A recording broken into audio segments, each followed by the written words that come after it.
So welcome to our Sarasota County Starter Kit, a guide to living on the Suncoast. This module is all about alligators in Florida, something that new residents are often very interested in, as well as current residents and many of our visitors.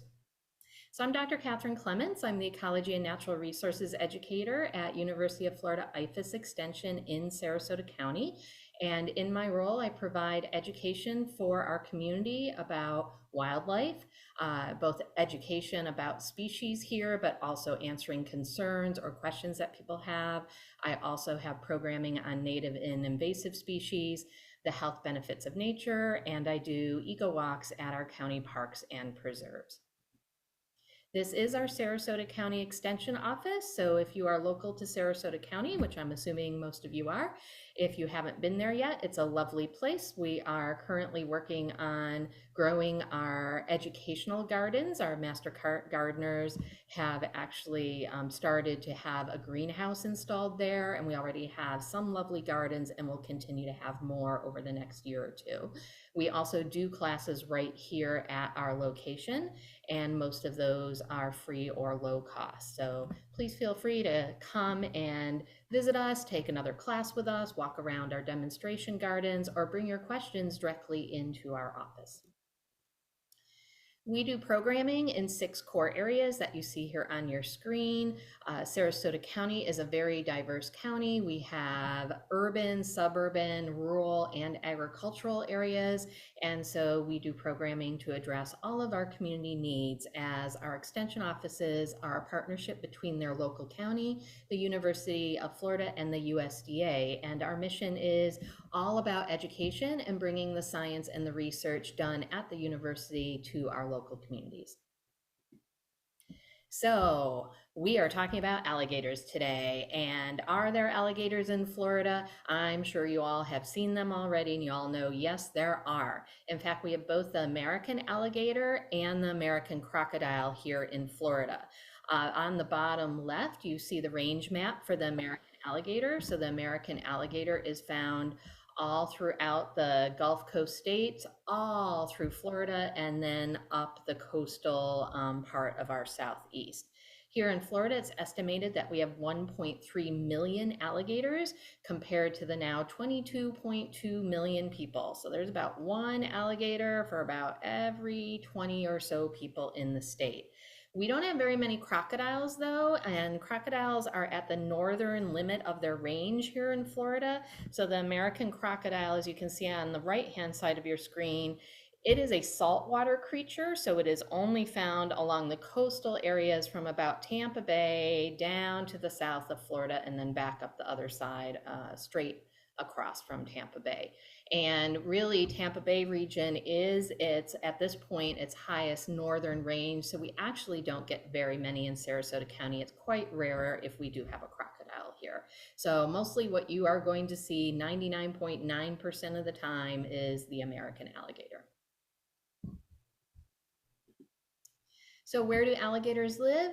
They live in all 67 counties in our state, as you saw from that map a moment ago, and they are basically freshwater reptiles. So they can tolerate brackish water, which is the mixture of freshwater and salt water, which does occur in Sarasota County in our creeks and streams and even at our rivers close to where they enter into our bays in the Gulf, because those are estuaries where the freshwater and the saltwater are mixing into that brackish water. And alligators can tolerate that. They can be found in those areas, but they really prefer to be in freshwater wetlands.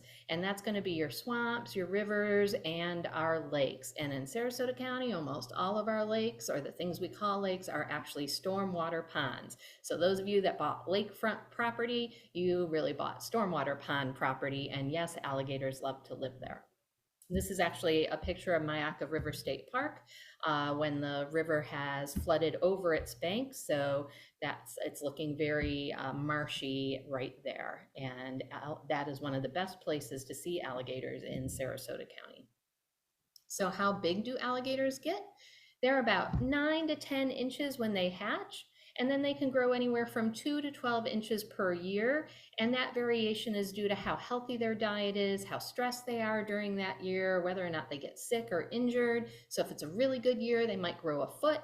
when they're young. If it's a really stressful, difficult year, they might only grow 2 inches. And then, of course, as they grow older, just like with us people, that rate slows down. Females can get up to about 10 feet and about 200 pounds, 250 pounds is a really big female. Males are going to be larger in the alligator world, so they're going to average over 10 feet when they're full grown and can get upwards of 500 pounds or occasionally even more. You can estimate the length of an alligator that you see out there in a pond or a river. Hopefully you're seeing it from a bit of a distance. It's probably in the water, but you probably can see the tip of its snout and that eye crest where the eyes are. And so if you can estimate the distance from the tip of its snout to its eye ridge in inches, that's about how long the alligator is going to be in feet. So if that distance is about 8 inches, then you probably have an 8-foot alligator under the water. And alligators can live to be about 30 to 50 years old. So what do they eat? Alligators are what we call predatory opportunistic feeders. So they are an apex predator in the freshwater ecosystem. So they are eating other animals and they are opportunistic.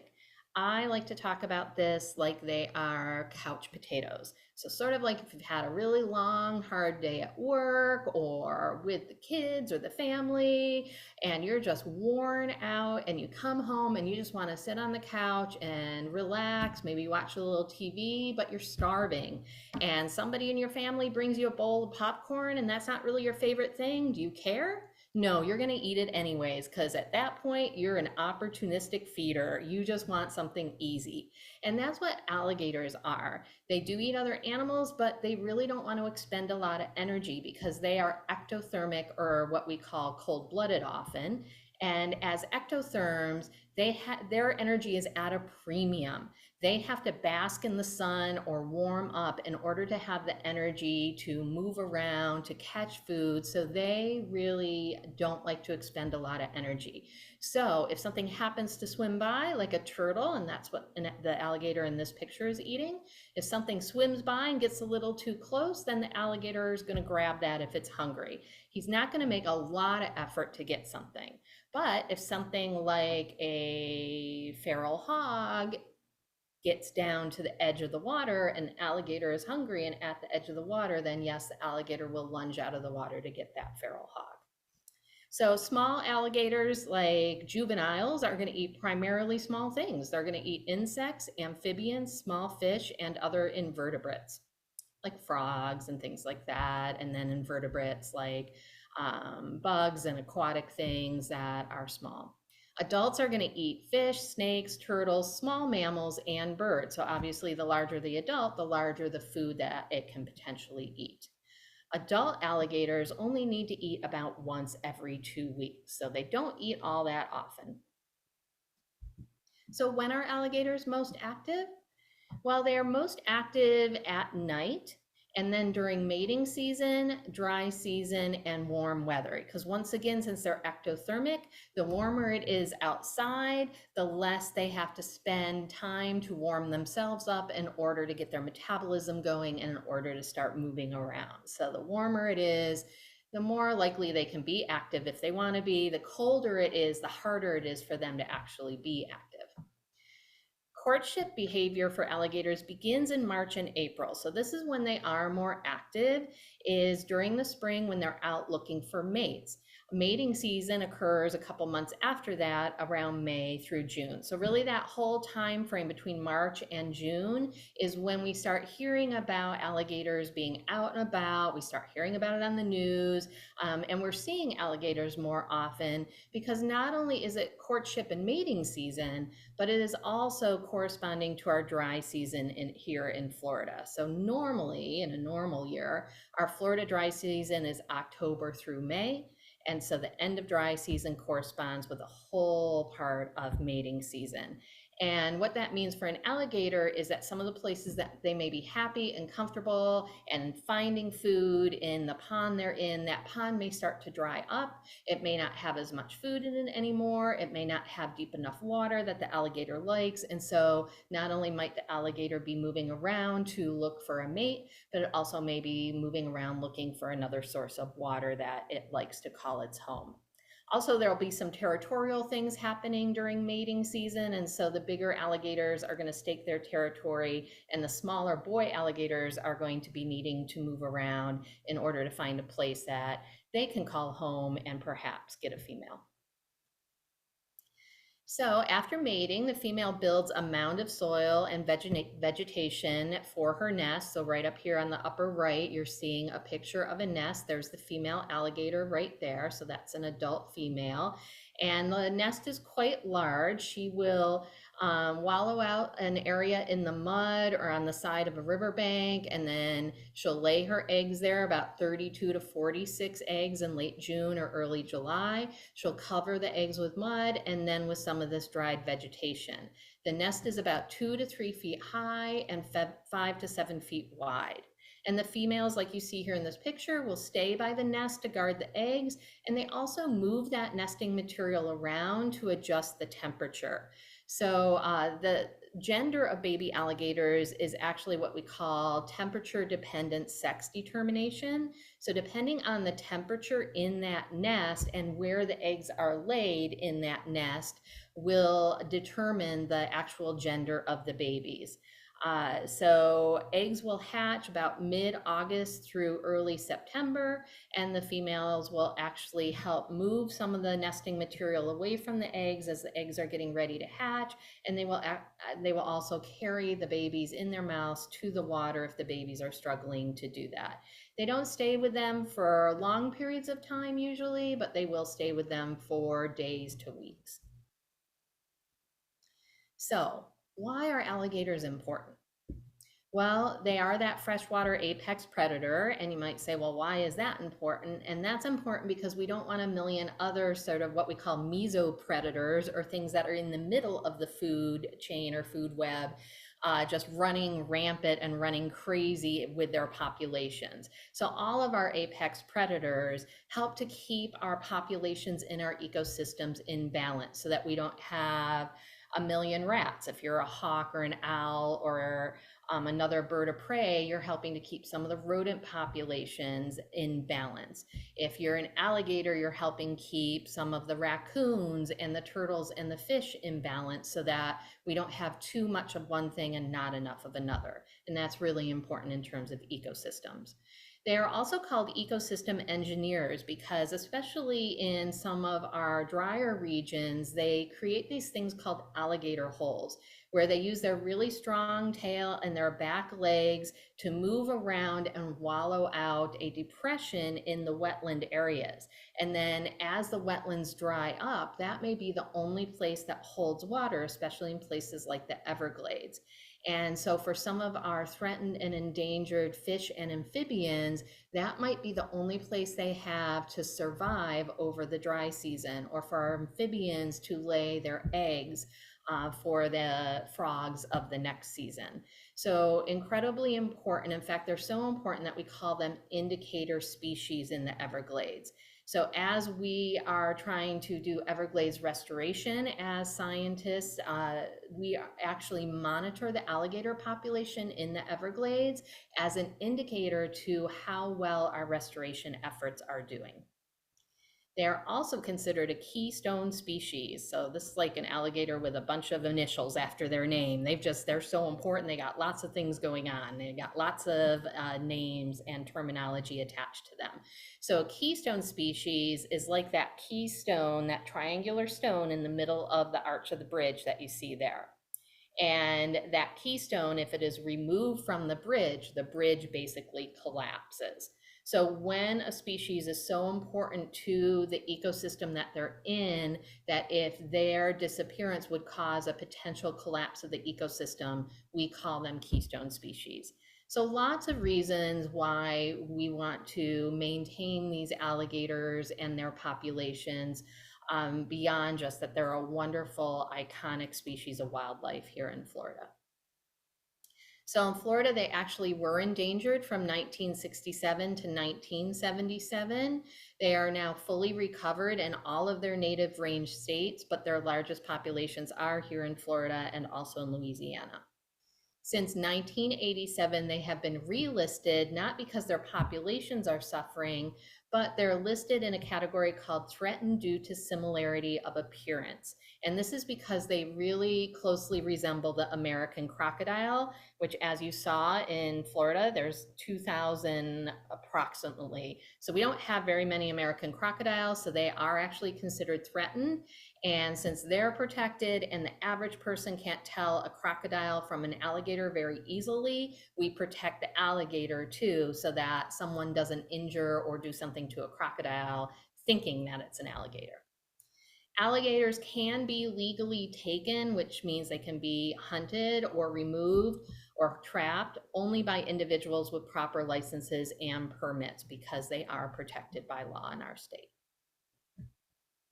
So, what is normal alligator behavior? I think this is really one of the most important questions for us to ask, because if we are concerned or maybe even fearful of a species, the better we understand what its normal behavior is, the better we can understand when we actually should be concerned if that species is exhibiting abnormal behavior. So let's talk about what is normal alligator behavior.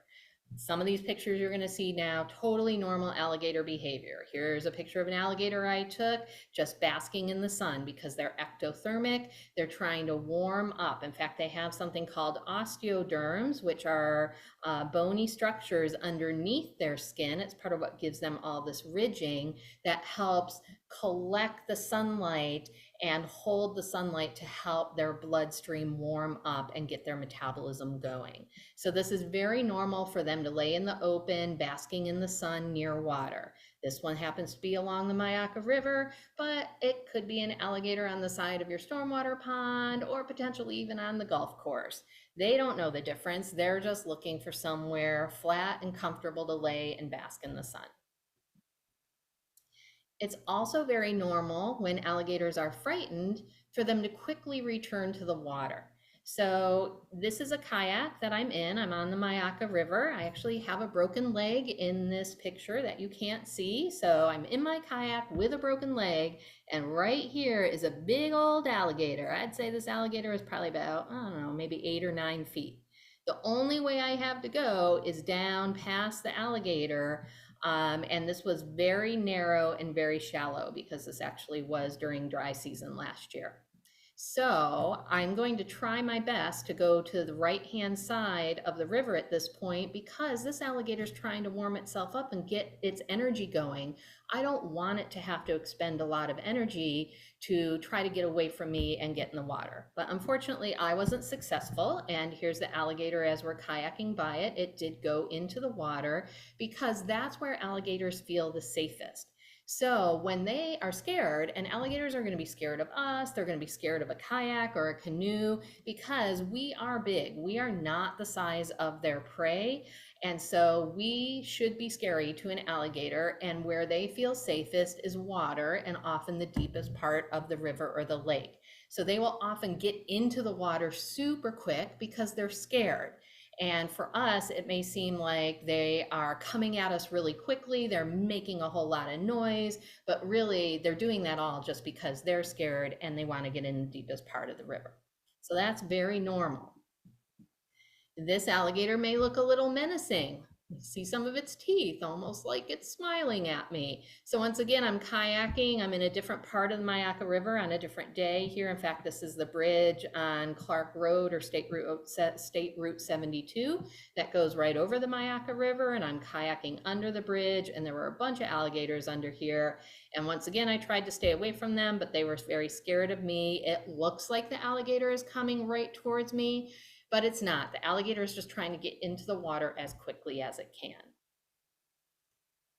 So, what alligator behavior is concerning? When should you be concerned? What is abnormal? So, what is abnormal is when alligators are interested in you and clearly approach you. So this does not include them simply shifting their position to watch you. So once again, if they're scared of us or concerned about us, and you walk by on the path near the stormwater pond and they're in the water, they may shift their position to watch you and make sure that you're going to keep going and not come near them. But if they shift their position and then dramatically or directly swim towards you and very obviously are more interested in you than they should be, that is abnormal. That is concerning. So also, remember, it doesn't include alligators moving quickly into the water unless, once again, they then purposely swim towards you. An alligator quickly moving into the water is just trying to get where it feels safe. So what is a nuisance alligator? You may have heard that term if you're new to Florida, or maybe this is completely new to you. Nuisance wildlife is actually defined in our Florida Administrative Code, so there's a legal definition to this. And basically for alligators, what it means is they have to be at least 4 feet in length, because under 4 feet in length are not typically considered dangerous unless you pick them up and handle them, which you shouldn't and you can't because it's illegal. So they have to be at least 4 feet in length and believed to pose a threat to people, pets, or property. So once they are doing something concerning, abnormal, maybe alarming, and they are believed to pose a threat to people, pets, or property, then they may be considered a nuisance alligator. And certainly if you have that elevated level of concern after thinking through normal alligator behavior, you think that the alligator that you are seeing is exhibiting abnormal behavior that is concerning, that's when you can make a phone call to FWC. So FWC is our Florida Fish and Wildlife Conservation Commission. They are our wildlife agency for our state, and they have a nuisance alligator hotline that's there on your screen. Probably the easiest way to remember it is 1-866-FWC-GATOR. The R is an extra letter, but the number works even if you dial that R. So if deemed a threat, the FWC will then contact a contracted trapper to come and remove the alligator. I believe what usually happens is the FWC person that you get on the call, or if you leave a message and they call you back, they're going to ask some questions and try to triage the situation first and make sure that it is a concerning gator, and then they will send out a trapper. So what happens to nuisance alligators? So nuisance alligators are generally not relocated. You would need to remove them to a remote site. That would cost a lot of money and a lot of resources. And there are, for instance, in Sarasota County, I don't really know if there's a site remote enough to remove them to. They often will return to their original capture site if they were to be moved somewhere else. So when you feed an alligator, you condemn it to death. Mostly our nuisance alligators are alligators that have lost their fear of humans because some human has fed them thinking it's cute or fun. So once you feed an alligator, the alligator loses its fear of humans. It sees humans as an easy meal, and then it becomes more interested in humans, and you have a higher risk of human and alligator interaction. This is when we potentially have a nuisance alligator. The FWC receives about 17,000 complaints about alligators a year. Number of those are people that are just calling because they've seen an alligator, but approximately 8,000 alligators are killed each year because the FWC either deems them a nuisance gator or can't tell for sure, and so they remove them and euthanize them. So how common are alligator bites? This is what people are most concerned about having a negative interaction with an alligator and getting bitten or injured. So once again, it's not anywhere near as common as our fear may make it feel like, or the news makes it seem. Most bites happen when an alligator is fed and has lost their fear of humans. Those bites happen in or near the water because that's where alligators feel safe. And most alligator bites happen because an alligator is attempting to eat, or because an alligator is trying to defend itself from something it bumped into in the water if somebody's swimming in the water. Since 1948, our FWC has been keeping records of alligator bites in Florida, and Florida has averaged, so what is that, 76 years now. So in 76 years, Florida has averaged 6 unprovoked bites per year. and averages 1 fatality every 2 to 3 years. So of course that is horrible when that happens. It is absolutely tragic when that happens. I'm just trying to put into perspective that it maybe doesn't happen as often as people might think it does. So this 1 fatality every 2 to 3 years is compared to the average 5 deaths due to lightning strikes each year in Florida, and an average 30 shark bites per year in Florida. So being bitten by an alligator is far less likely than being hit by lightning or being bitten by a shark. And the likelihood of being seriously injured by an alligator bite in Florida is roughly 1 in 3.1 million. All right, so let's talk about how you can avoid even having an encounter with an alligator. So first off, do not run in a zigzag pattern. That is a very common myth that I hear, that if you see an alligator, you should run away from it in a zigzag pattern. No, alligators can move very fast for short distances at speeds up to 9 to 11 miles per hour, and they can lunge at their prey. So they're also capable of swimming at speeds up to 10 miles per hour. So those large, usually slow reptiles can be fast when they want to be. Alligators don't pursue us. We are too big to be prey. They don't want to waste their energy. So they're not going to run after us. Probably our biggest concern is if we are near the water and once again, they've been fed and they see us as potentially having some food to give them. Or certainly our pets or smaller children, which are closer to the size of alligator prey. An alligator has the brain the size of a walnut. So they do not know the difference between a raccoon, your pet dog, or a small child, unfortunately. So one of the things we're going to talk about is keeping your pets and small children away from the edge of water here in Florida. So also you don't want to cut all the plants around your stormwater ponds. That's a common question I get. Here in Florida, if you live in an HOA or a community, you're going to have regulations about your stormwater ponds anyways. But also if you did mow all the way down to the edge of your stormwater pond, then that you're just creating a perfect basking site for an alligator. So how can you be a good neighbor to alligators? Well, over and over again, I've mentioned never feed an alligator is the number one thing I can say.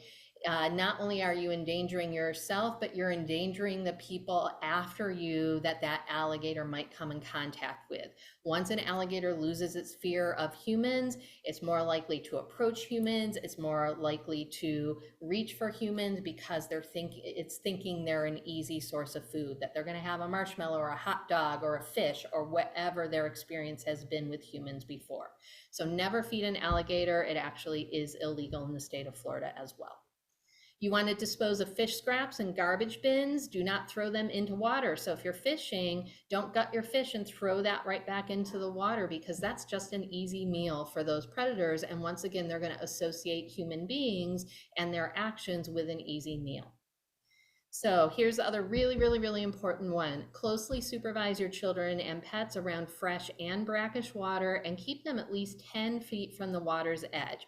An alligator can lunge about its body's distance from the edge of the water up onto land. So you want to stay a good 10 feet from the water's edge. And they're most active between dusk and dawn, so be especially cautious near water during these times. Don't let your pets go down to drink from water here in Florida. Don't let them go swimming in the water here in Florida. You really want to keep even your larger dogs away from the water.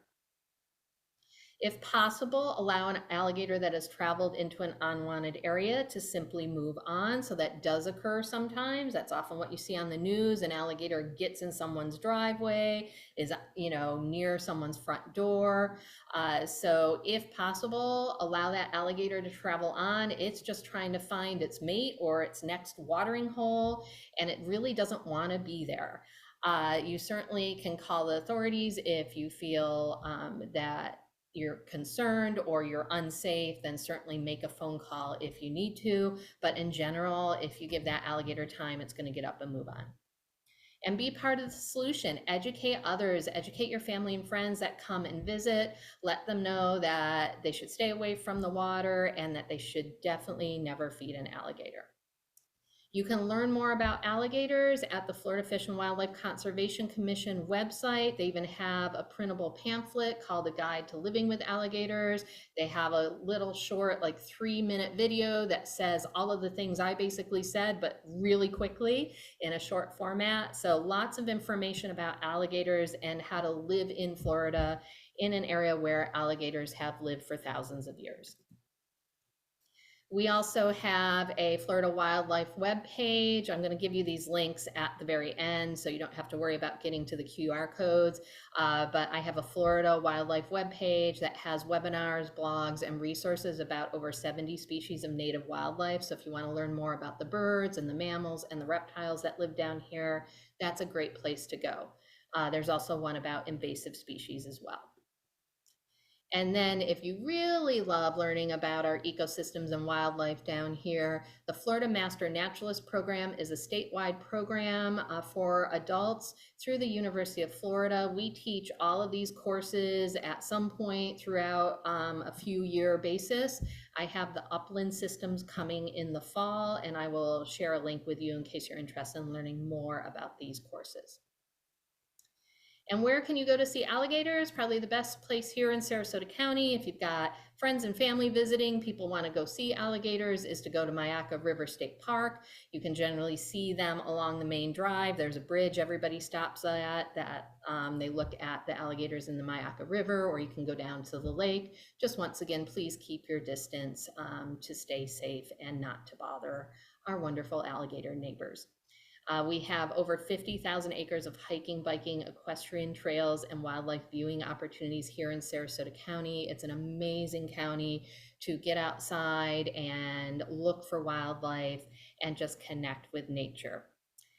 We also have an opportunity to take virtual tours of some of our Sarasota County preserves, as well as going out on a 2-hour guided eco walk with myself or other experts. And once again, I'll give you all of those links in a moment. You also can watch previous Sarasota Starter Kit webinars. Here's just a list of the topics that have already been shared. I think this is either the last or the second last in the series, but these are all available to watch on demand through the website. So in conclusion, I just want to share my favorite quote and some wonderful pictures. In the end, we will conserve only what we love. We will love only what we understand, and we will understand only what we are taught. So thank you for being here and hopefully learning something more about alligators.